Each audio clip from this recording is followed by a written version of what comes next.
Democracy में एक vote की कीमत क्या होती है वो शायद हम और आप नहीं समझ पाते हैं, लेकिन इलेक्शन कमीशन को एक वोट की कीमत पता है और शायद इसीलिए गुजरात चुनाव में एक इंसान के लिए एक अलग से पोलिंग स्टेशन बनवाया जाएगा।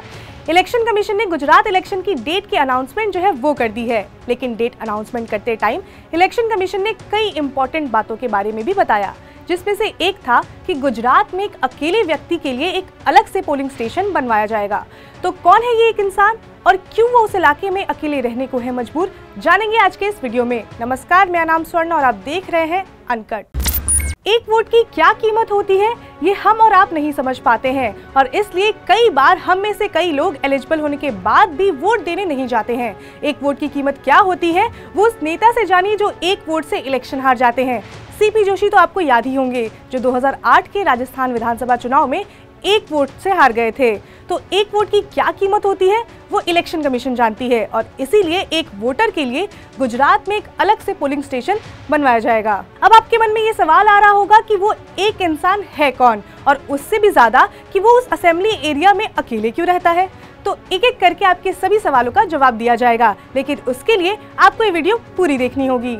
तो सबसे पहले ये जानते हैं कि गुजरात का ये कौन सा इलाका है। तो जूनागढ़ के गिर फॉरेस्ट के बीच का ये इलाका है, मतलब एकदम जंगलों के बीच।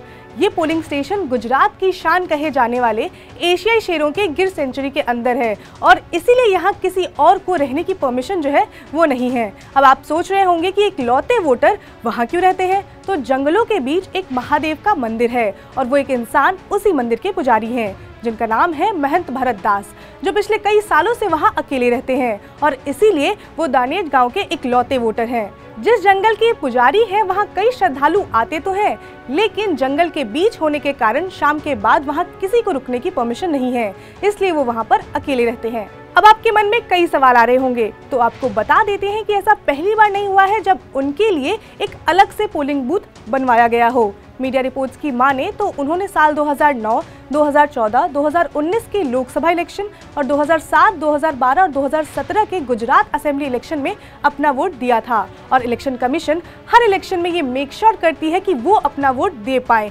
इसीलिए तो सभी चुनाव में इलेक्शन कमीशन ऑलमोस्ट 55 किलोमीटर की दूरी तय करके वहां पोलिंग बूथ बनवाती है। इस बार भी इलेक्शन कमीशन के 15 अधिकारी वहां जाएंगे, जिससे पुजारी भारत दास वोट दे सके। सोचिए, एक एक वोट कितना जरूरी होता है। वो कहते हैं ना, बूंद बूंद से सागर भरता है, और उस सागर की इम्पोर्टेंस इलेक्शन कमीशन को पता है।